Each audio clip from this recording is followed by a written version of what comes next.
Another American group, the Boston-based Academy of Applied Sciences, also went to the lake in 1970, and again in 1971, then once more in 1972.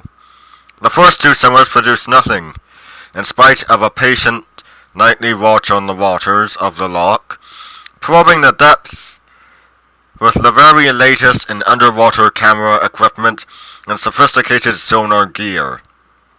But in 1972, the Bostonians, in cooperation with the lake's own LNPIB, connected.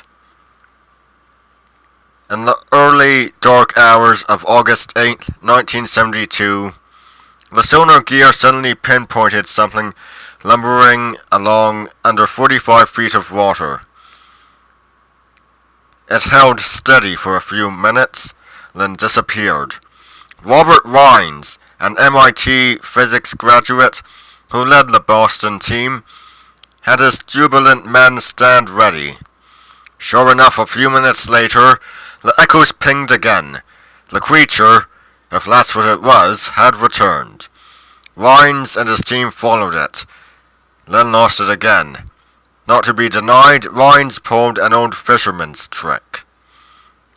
He had searchlights shined into the water, hoping to attract whatever was down there. It worked. The sonar tracings started up again. When the evidence was examined later by experts back in the United States, the results indicated that the sonar had picked up two Nessies, creatures that were at least 20 to 30 feet long, with humps on their backs, long tails, and fins. Skeptical scientists were not convinced by the Boston team's findings. Maybe they picked up signs of living creatures. Maybe they didn't.